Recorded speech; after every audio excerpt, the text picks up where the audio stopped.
നമസ്കാരം, ഞാൻ Satheesh Kumar, senior fire and rescue ഓഫീസറായിട്ട് താനൂർ നിലയത്തിൽ ജോലി ചെയ്യുന്നു. ഇന്ന് നിങ്ങൾക്ക് ഞാൻ പരിചയപ്പെടുത്താൻ പോകുന്നത് ഒരു ഫയർ റിപ്പോർട്ടും ഇൻസിഡൻറ്റ് റിപ്പോർട്ടൊക്കെ വളരെ എളുപ്പത്തിൽ എക്സലിൽ എങ്ങനെ ചെയ്യാം, അങ്ങനെ പ്രിൻ്റ് എടുത്ത് സൂക്ഷിക്കാം എന്നതിനെ പറ്റിയാണ്. അപ്പോൾ ഒരു എക്സൽ ഷീറ്റ് ഓപ്പൺ ചെയ്ത് കഴിഞ്ഞാൽ നമുക്ക് എന്തായാലും നേരെ നമുക്ക് വീഡിയോയിലേക്ക് കിടക്കാം. ഒരു എക്സൽ ഷീറ്റ് ഓപ്പൺ ചെയ്ത് കഴിഞ്ഞാൽ നമുക്ക് താഴെ call report, data, fire report, incident report. അപ്പോൾ ആദ്യം ഫയർ റിപ്പോർട്ട് ഫില്ല് ചെയ്യുന്ന വിധം നമുക്ക് നോക്കാം. ആ ഫോം നമ്പർ 4 ആണ്. അപ്പോൾ ഈ വീഡിയോ വളരെ ലെങ്തി ആയതുകൊണ്ട് ചെറിയ ചെറിയ കഷ്ണങ്ങളായിട്ടായിരിക്കും അപ്ലോഡ് ചെയ്യുന്നത്.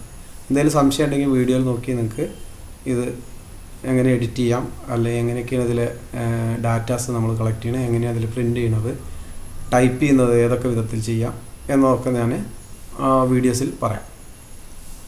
ആദ്യമായിട്ട് നമുക്ക് ഏത് മേഖലയാണെങ്കിൽ ആ മേഖലയിൽ ക്ലിക്ക് ചെയ്യാം. അതായത് ഫോം നമ്പർ 4 കേരള അഗ്നിശമന തീപിടുത്ത റിപ്പോർട്ട്. അപ്പോൾ മേഖല ഏതാണെങ്കിൽ നമ്മുടെ 6 മേഖലകൾ: തിരുവനന്തപുരം, കോട്ടയം, എറണാകുളം, പാലക്കാട്, കോഴിക്കോട്, കണ്ണൂർ.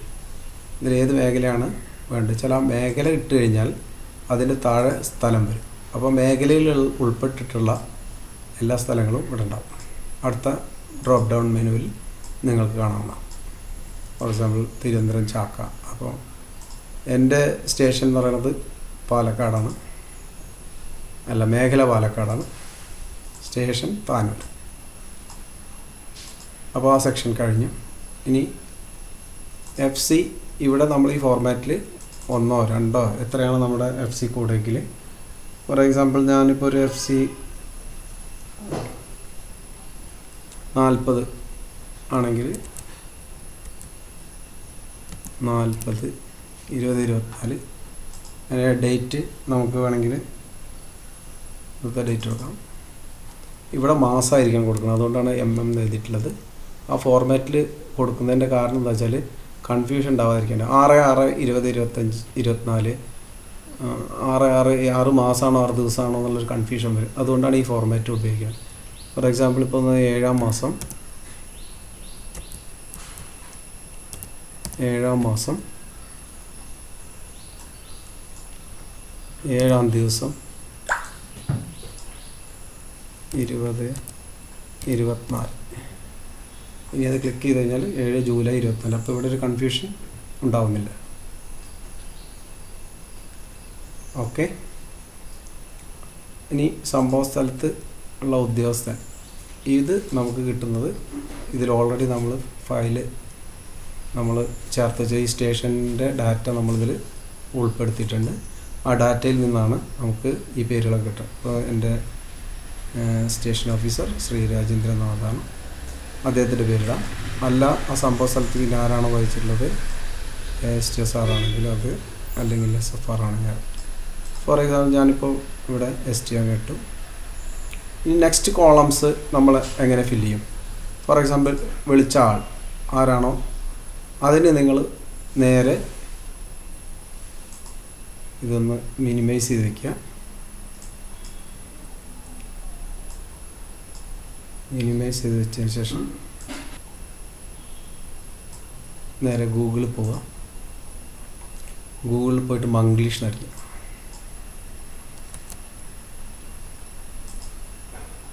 ഗൂഗിളിൽ പോയിട്ട് മംഗ്ലീഷ് അടിക്കുക. ഇംഗ്ലീഷ് അടിച്ചു കഴിഞ്ഞാൽ ഓൺലൈനായിട്ട് മലയാളം ടൈപ്പിങ്ങും വോയിസ് ടൈപ്പിങ്ങും വരും. ഇനി ഇവിടെ വിളിച്ച ആൾ ആരാണെന്ന് നോക്കട്ടെ.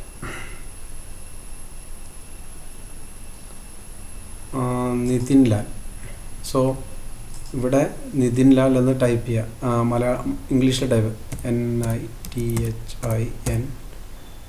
NITHINLAL, നിതിൻ ലാൽ എന്ന് നമുക്ക് ഏത് നിതിൻ ലാലാണോ വേണ്ടത് വെച്ചാൽ അങ്ങനെ ചെയ്യാം. ഇൻ കേസ് അങ്ങനെ പറ്റാത്ത ഒരാളാണ്, ടൈപ്പ് ചെയ്യാൻ പറ്റാത്ത ഒരാളാണെങ്കിൽ വോയിസ് ടൈപ്പിംഗ് എടുക്കുക. ഇനി നിതിൻ ലാൽ, ഇനി എന്ന് പറഞ്ഞുകൊണ്ടാണ്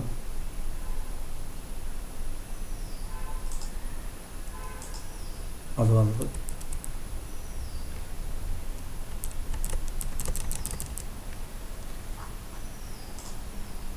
അപ്പോൾ വോയിസ് ടൈപ്പിങ്ങിൽ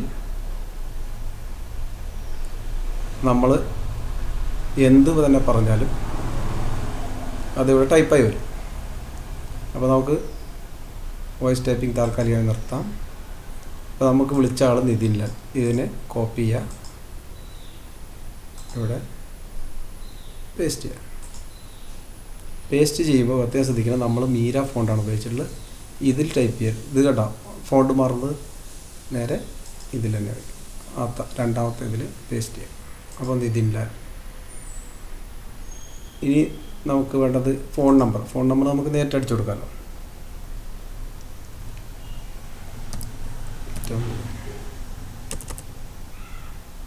892164.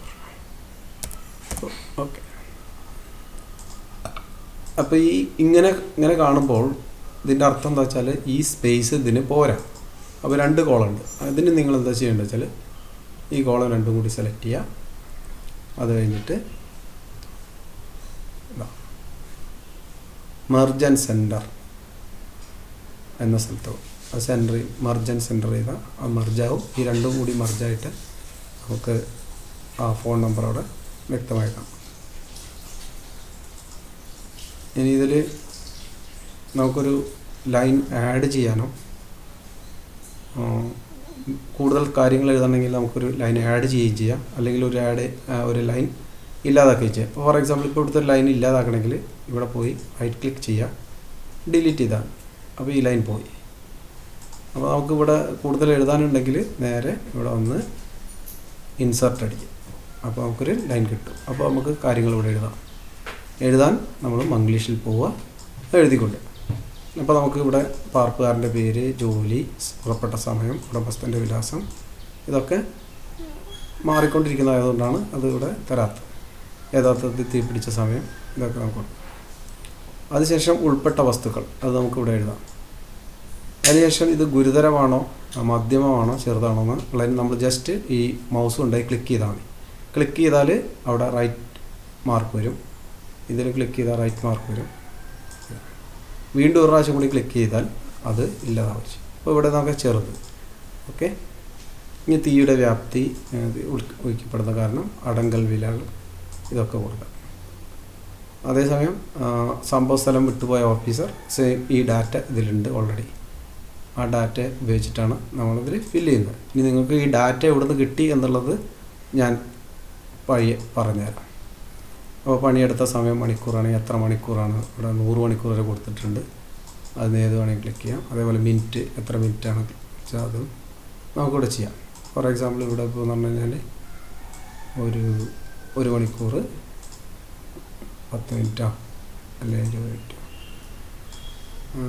4 മിനിറ്റ് സമയം നമുക്ക് വേണമെങ്കിൽ ഇവിടെ ഫില്ല് ചെയ്യാം. അതേപോലെ DD എന്തായാലും ഇത് തന്നെ ആയിരിക്കുമല്ലോ ഇവിടുത്തെ. അപ്പോൾ ഇത് ഇങ്ങനെ റൈറ്റ് ക്ലിക്ക് ചെയ്ത് കോപ്പി ചെയ്തിട്ട് ഈ ഡേറ്റ് ഇവിടെ ഇപ്പോൾ കണ്ടോ, ഈ ഡേറ്റ് ഇവിടെ വന്നിട്ടില്ല. അപ്പോൾ എന്ത് ചെയ്യണം, നേരെ പോയി മർജ് ചെയ്യുക. ഓക്കെ. പിന്നെ സമയം, ഏത് സമയത്താണോ അവിടുന്ന് പോകുന്നത് ആ സമയം ഇവിടെ നമ്മൾ എഴുതുന്നു.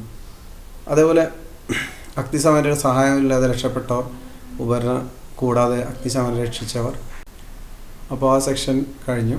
അപ്പോൾ രക്ഷിക്കപ്പെട്ടവരും ഇവിടെ നമ്മൾ സ്ത്രീയോ പുരുഷനോ നമുക്ക് ഇവിടെ കൊടുക്കാൻ പറ്റും. ഇൻ കേസ് ഇവിടെ ഇല്ലെങ്കിൽ മാത്രമേ ഇത് വേണ്ടൂ, അല്ലെങ്കിൽ ഈ സാധനം നമുക്ക് ഒഴിവാക്കുക, റൈറ്റ് ക്ലിക്ക് ചെയ്ത് കട്ട് ചെയ്താണ്. അപ്പോൾ അത് പോകും. അതിനുശേഷം നമ്മൾ ഇവിടെ രക്ഷിക്കപ്പെട്ടവരുടെ പേരുകൾ ഫില്ല് ചെയ്ത്, രക്ഷിക്കപ്പെട്ടവരുടെ പുരുഷനാണോ സ്ത്രീയാണോ നമ്പേഴ്സ് ഇവിടെ ആഡ് ചെയ്തതിന് ശേഷം നമുക്ക് മുന്നോട്ട് പോകാം. അല്ല ഇല്ലെങ്കിൽ നമ്മൾ എന്ത് ചെയ്യുക, അതാണ് ഇവിടെ പേസ്റ്റ് ചെയ്ത് വയ്ക്കുക. ഇതില്ല. ഓക്കെ. സെയിം നാലാമത്തെ സെക്ഷൻ, ആളപായങ്ങളുണ്ടെങ്കിൽ അല്ലെങ്കിൽ ഇത് കട്ട് ചെയ്യുക. അത് കഴിഞ്ഞ് വന്നാൽ അഗ്നിശമനയുടെ ആളുകളുടെ 5ാമത്തെ കോളം നമ്മൾ ഫില്ല് ചെയ്യാൻ പോകണം. സംഭവ സ്ഥലത്ത് ഹാജർ. ഇവിടെ നമ്മൾ ഹാജർ ഫില്ല് ചെയ്യുന്ന സമയത്ത് ശ്രദ്ധിക്കേണ്ട ഒരു കാര്യം, അടുത്തത് സംഭവ സ്ഥലത്തെ ഹാജർ. ഇവിടെ ഫസ്റ്റ് കോളം അഗ്നിശമന സ്റ്റേഷൻ്റെ പേര്, അതിൻ്റെ മുകളിൽ ആദ്യം മേഖലയുടെ കോളത്തിൽ ക്ലിക്ക് ചെയ്തിട്ട് ഏതാണോ മേഖല ആ മേഖല ആദ്യം, എൻ്റെ മേഖല പാലക്കാട്. പാലക്കാട് വന്നു കഴിഞ്ഞാൽ പാലക്കാട് മേഖലയ്ക്ക് ഉള്ളിലുള്ള സ്റ്റേഷൻസ് മുഴുവൻ നമുക്കിവിടെ കിട്ടും. ഇത് എഡിറ്റഡ് ചെയ്യേണ്ട ആവശ്യമില്ല. അപ്പോൾ നമ്മൾ സ്റ്റേഷൻ ഏതാ വെച്ചാൽ സ്റ്റേഷൻ. ഇനി ഉപകരണങ്ങളുടെ തരം, നമ്മുടെ എന്താണോ നമ്മുടെ വണ്ടി ഏതൊക്കെ മോഡൽ വണ്ടിയാണ്, അല്ലെങ്കിൽ ഉപകരണങ്ങളുടെ തരം എന്ന് പറഞ്ഞു കഴിഞ്ഞാൽ ഏത് വണ്ടിയാണോ നമ്മുടേത്, ഫോം ടെൻഡറാണോ അത് എമർജൻസി ടെൻഡറാണോ, അത് നമുക്കിവിടെ ക്ലിക്ക് ചെയ്ത് കഴിഞ്ഞാൽ താനൂർ നിലയത്തിൽ 4 വണ്ടികളാണുള്ളത്. MTU, FRV, FT, jeep. ഇത് 4ഉം നമ്മളിവിടെ ചെയ്തിട്ടുണ്ട്. ഫോർ എക്സാമ്പിൾ MTU ആണ് പോകുന്നതെങ്കിൽ അതിൻ്റെ രജിസ്റ്റർ നമ്പർ ഓൾറെഡി നമ്മളെടുത്തിട്ടുണ്ട്, അത് എൻട്രി ചെയ്യുക. പിന്നെ പുറപ്പെട്ട സമയങ്ങളൊക്കെ എഴുതുക. അത് കഴിഞ്ഞിട്ട് മണിക്കൂർ, എത്ര മണിക്കൂറാണോ വർക്ക് ചെയ്തത് ആ മണിക്കൂറും മിനിറ്റും നമ്മളിവിടെ എൻ്റർ ചെയ്യുക. 2 മണിക്കൂറോ എത്ര മിനിറ്റാണോ നമ്മൾ ഈ പമ്പ് പ്രവർത്തിച്ച സമയം ഇവിടെ ഇടുക. ഇനി രണ്ടാമത്തെ വണ്ടിയും പോയിട്ടുണ്ടെങ്കിൽ നമുക്ക് വേണമെങ്കിൽ FRV ആണെങ്കിൽ അതിൻ്റെ നമ്പർ, പിന്നെ പോയ ടൈം, അതും പ്രവർത്തിച്ച സമയം നമുക്ക് വേണമെങ്കിൽ ഇവിടെ ക്ലിക്ക് ചെയ്യാം. വളരെ എളുപ്പത്തിൽ നമുക്ക് കാര്യങ്ങൾ, അതായത് ഒരു ഫോം ഫില്ല് ചെയ്തെടുക്കാൻ കഴിയും. അത് കഴിഞ്ഞ് നെക്സ്റ്റ് നമ്മൾ വരുന്നത് ഹാജരായ അഗ്നിശമന സേനകളിലെ ആദ്യത്തെ റാങ്ക് ഏതാണോ, FRO, STO, ASTO, SFRO, ഇതാരാണോ ഇവിടുത്തെ റാങ്ക് വഹിക്കുന്നത് അദ്ദേഹത്തിൻ്റെ പേര് എഴുതുക, ക്ലിക്ക് ചെയ്യുക. ഡൗൺലോഡ് ഡ്രോപ്പ് ഡൗൺ മെനുവിൽ നിന്ന് നമുക്ക് ആ പേരുകൾ കിട്ടും. ഇത് ഓൾറെഡി നമ്മളിതിൽ ഫിക്സ് ചെയ്ത് വെച്ചതാണ്. അതെങ്ങനെ ഫിക്സ് ചെയ്യാന്നുള്ളത് നമ്മൾ ഈ വീഡിയോയിൽ പറയാം. ഫോർ എക്സാമ്പിൾ സ്റ്റേഷൻ ഓഫീസർ, നമുക്ക് റാങ്ക് നമ്പർ പേര്, അപ്പോൾ ആരാണോ അവിടെ ഉണ്ടായിരുന്നത് സതീഷ് കുമാർ SFRO. ഇനി നെക്സ്റ്റ് ലൈനിൽ ആരാണോ FROD, അപ്പോൾ FRODയുടെ നമ്പർ. നമ്മളിങ്ങനെ ഓരോ സെക്ഷനായിട്ട് നമ്മളിവിടെ വെച്ചിട്ടുണ്ട്. അപ്പോൾ ആ സെക്ഷനിൽ നിന്ന് ആരാണോ അന്ന് അറ്റൻഡ് ചെയ്തത് അവരുടെ ഫോം ഫില്ല് ചെയ്യാം. അത് കഴിഞ്ഞ് വീണ്ടും